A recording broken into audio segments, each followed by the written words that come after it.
So we see them across the office place all the time. You're debating if you should get one or you have one yourself. The Apple Watch.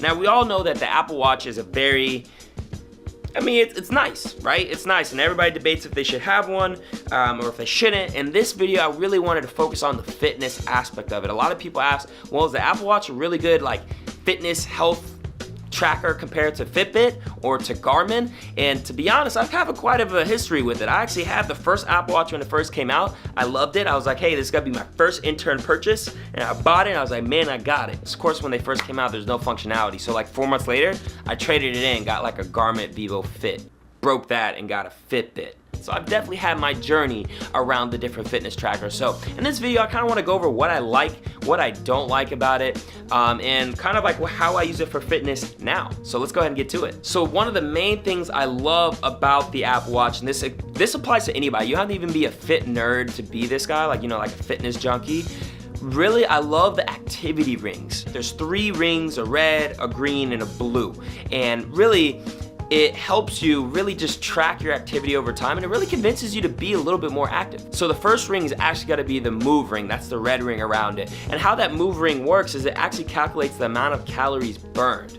And this will you can set the amount of calories that you want to burn per day. It will also automatically see how much you burn and adjust from there. So that's actually a pretty cool feature. The second is the exercise ring. Now this doesn't mean necessarily crazy amount of exercise. It's just anything that will get your heart rate up. If your heart rate's up, the exercise ring will start to fill. Ideally, they want you to have at least 30 minutes of exercise a day. And then the last one is the standing time. This is the blue ring on the inside. This basically tells you to stand up throughout the day. Sitting at a desk all day, I sit along a trading desk, and I could get lost there, right? We've all had those times where we're just sitting at the desk going. Click, click, click, click, click, click, click. 2 or 3 hours pass and we haven't even gotten up yet, and we're stiff. So what this does is every 50 minutes, it tells you, Noah, you gotta get up. It will remind you, hey, stand up, move for at least a minute. And it's super helpful, and it does this because it wants you to stand at least 12 times throughout the day. And like I said, it tracks it, so you have to actually keep these rings going day by day by day over the whole month, and you get to see your streak, and it'll give you little awards and buzz you and all that cool stuff. So I like it because it's kind of like accountability. We all say, well, if I just had somebody to motivate me, well, that Apple Watch can kind of be that motivator for you. Now, the second thing that I really love about the Apple Watch is the actual exercise app itself. I only use maybe 1 or 2 of the exercise features in there because I only like the weight lift and sometimes I'll run. But for people who like to do other types of activities such as high intensity interval training, rowing, cycling, there's swimming, there's so much that you can track on this app, and you can actually say how much you want to, whether it's the distance ran, the miles swam. You could do anything from laps. It's very, very good, and what it does is it actually takes your heart rate, put that into effect, the amount of calories that you're burning, and I don't know, it's pretty cool. I like it. I only use it for weight training, but I think it's a very neat feature to have for people who like to do different range of fitness activities. Now, the thing that I cannot stand about the Apple Watch that they still haven't fixed yet, the sleep monitoring. Let me caveat by saying you can use sleep monitoring, and you can track your sleep.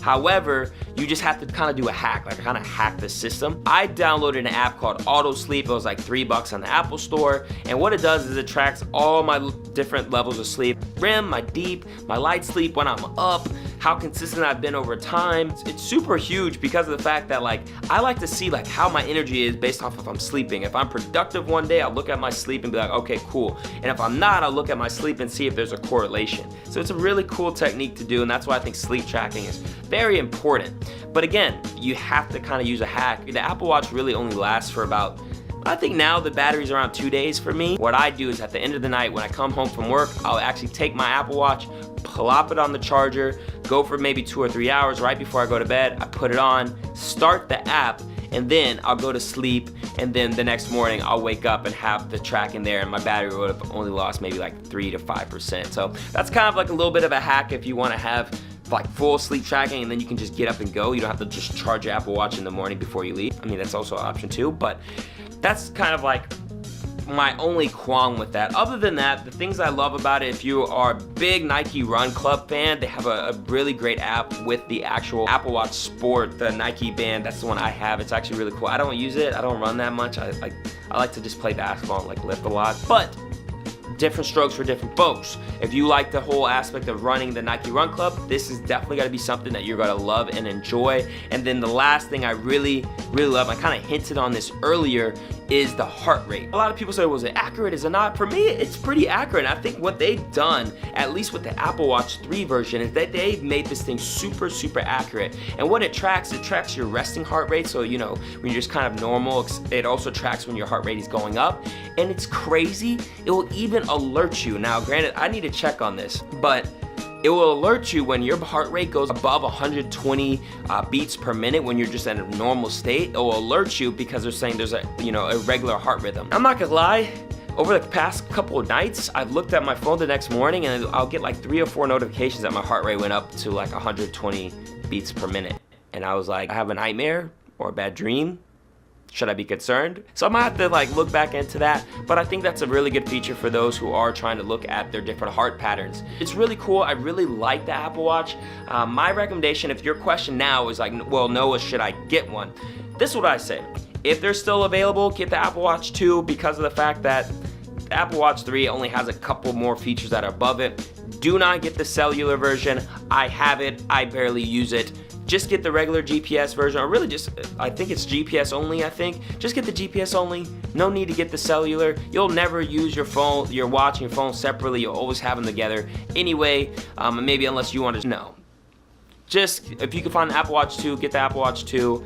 Series 1 is kind of pushing it, but if you can, try to get Series 2 or 3 GPS only. You'll be very satisfied. I do say get at least maybe 2 or 3 types of bands. I have the hype band. I call this the hype band, which is the black and red. And then I have a kind of professional band, which is my leather brown one. And then I have another active band for when I'm actually like working out, or, you know, it's just good to have an extra one. But I definitely advise getting it if you're trying to stay active. I think anything that's gonna have you staying active throughout the day with the standing up rings, I think that's huge. If it's telling you to move and it's telling you that you need to exercise 30 minutes a day, I think you got yourself a great fitness track. Put in the comment box below if you want me to do maybe a review, or you want me to talk about the Fitbit or the Garmin, because I've definitely had my fill of those. Let me know in the comment box below. If you like this video, don't forget to subscribe, and if you haven't already, hit that bell button so you can stay up to date on all the videos that are coming out. You already know. I'll catch you later. Embrace the hype.